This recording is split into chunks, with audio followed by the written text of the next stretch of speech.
Bienvenue dans votre chaîne Univers Mathématique. Dans cette vidéo, on va voir comment travailler avec la dérivée partielle d'une fonction avec deux variables. Donc, on considère la fonction f définie qui est une fonction à deux variables définie par f x y égale à 4x à la puissance 3 moins 5y carré plus x carré y3. Donc, pour la première question, on veut calculer et déterminer la dérivée partielle de f par rapport à x. Donc, f, c'est cette fonction-là, 4x3 moins 5y carré plus x carré y3. Lorsqu'on veut calculer la dérivée partielle de cette fonction par rapport à x, puisqu'il est avec deux variables et on veut calculer la dérivée par rapport à x, ça veut dire que dans ce cas, y est une constante. Puisque y est une constante, donc lorsque je prends f x y qui est égal à 4x3 moins 5y carré plus x carré y3, je peux écrire cette fonction sous la forme 4x3 moins 5y carré plus y3 qui est constante fois x carré. Donc maintenant, c'est quoi la dérivée de 4x3? Bien sûr, x est la variable. La dérivée de 4x3, c'est 4 fois 3x au carré. 4 fois 3x carré. La dérivée de moins 5y carré, y est une constante, donc moins 5y carré constante, la dérivée de cette fonction, c'est 0. Pour x carré y3, on va l'écrire y3 fois x carré. Et on sait que si on prend un réel fois une fonction, la dérivée d'un réel fois la fonction, c'est le même réel fois la dérivée de la fonction. C'est-à-dire ici, puisque y3 c'est une constante, alors je vais garder x3 et je vais calculer la dérivée de x carré puisqu'on dérive par rapport à x. Donc c'est 2x. Et après, on simplifie, on trouve 12 x carré plus 2x y3. 12x carré plus 2x y3. Maintenant, on veut calculer la dérivée de f par rapport à y. La dérivée de f par rapport à y. Donc, lorsqu'on veut calculer la dérivée de cette fonction par rapport à y et elle est en fonction de x et y, alors dans ce cas, x est une constante. Donc, si je prends maintenant 4x3 moins 5y carré plus x carré y3, qui est la fonction f, alors on veut dériver par rapport à y, c'est-à-dire que x est une constante, donc on va remarquer ici que 4x3 c'est une constante, donc la dérivée c'est 0. La dérivée c'est 0. Pour moins 5y carré, c'est moins 5 fois la dérivée de y carré, c'est 2y, c'est moins 5 fois 2y. Et pour x carré y3, on remarque que x carré y3, x carré est une constante, on va garder x carré. Et la dérivée de y3, c'est 3y carré. Donc on trouve plus x carré fois 3y carré.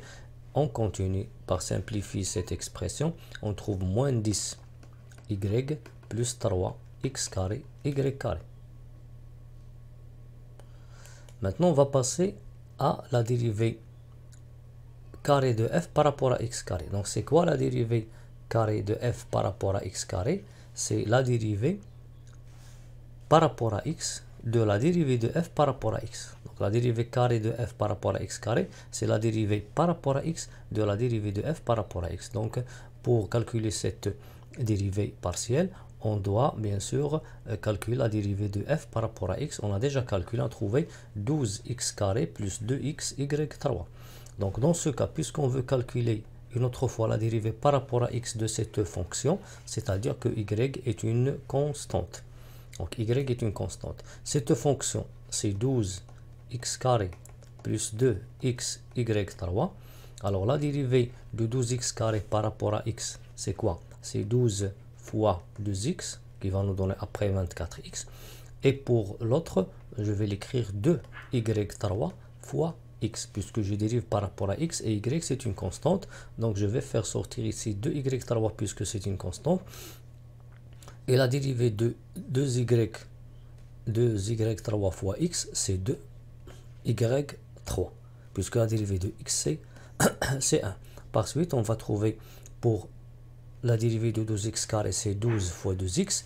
Et la dérivée de 2x y3, c'est 2y3. On simplifie, on trouve 24x plus 2y3. Maintenant, on va calculer la dérivée carrée de f par rapport à y carré. Donc, c'est quoi la dérivée de f? La dérivée carrée de f par rapport à y carré, c'est la dérivée par rapport à y de la dérivée de f par rapport à y. Donc, pour calculer cette dérivée, on doit calculer la dérivée de f par rapport à y, ce qu'on a déjà calculé avant.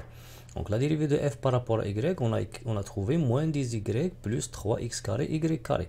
Puisque je veux calculer la dérivée de cette fonction par rapport à y, ça veut dire que x est une constante. Donc, y, c'est la variable. Donc, c'est quoi la dérivée de moins 10x? C'est moins 10. C'est moins 10 par rapport à y, bien sûr. Et la dérivée de 3x carré y carré, 3x carré c'est une constante, puisque x est une constante, donc je vais garder 3x carré, et la dérivée de y carré c'est 2y, donc on trouve bien sûr plus 3x carré fois 2y, on simplifie, c'est moins 10 plus 6x carré y. Maintenant on va calculer la dérivée carré de f par rapport à x par rapport à y. Donc c'est quoi la dérivée carré de f par rapport à x par rapport à y? C'est la dérivée par rapport à x de la dérivée de f par rapport à y. Donc pour calculer cette dérivée carré, on va calculer la dérivée de cette fonction. Et la dérivée de f par rapport à y, on l'a déjà calculé, c'est moins 10y plus 3x carré y carré. Donc lorsqu'on veut calculer la dérivée de cette fonction par rapport à x, ça veut dire que dans ce cas, y est une constante, puisqu'il est avec deux variables x et y. Donc y constante, donc la dérivée de moins 10y, c'est quoi? La dérivée de moins 10y, c'est 0, puisque moins 10y, c'est une constante. Pour la dérivée de 3x carré, donc je vais écrire 3x carré, y carré sous la forme 3y carré fois x carré. Bien sûr, puisque 3y carré c'est une constante, donc la dérivée 3x carré x carré, 3y carré x carré, donc je vais garder 3y carré, et pour la dérivée de x carré, puisque je dérive par rapport à x, c'est 2x. Alors dans ce cas, on va trouver 3y carré fois 2x qui est égal à 6xy carré. Maintenant, on va calculer la dérivée carré de f par rapport à y par rapport à x. C'est quoi la dérivée carré de f par rapport à y par rapport à x? C'est la dérivée par rapport à y de la dérivée de f par rapport à x. Donc, on doit calculer cette dérivée. On a déjà trouvé avant. La dérivée de f par rapport à x, c'est 12x carré plus 2x y3. Maintenant, on veut calculer la dérivée de cette fonction par rapport à y, c'est-à-dire que x est une constante. Donc, puisque x est une constante, alors ça c'est une constante. X constante, 12x carré c'est une constante. La dérivée de 12x carré c'est 0. Et pour 2x y3, puisque x est une constante, alors 2x est une constante, on va garder 2x. Et je dérive par rapport à y. y3 c'est 3y carré. Donc le résultat c'est 2x fois 3y carré qui est égal à 6xy carré.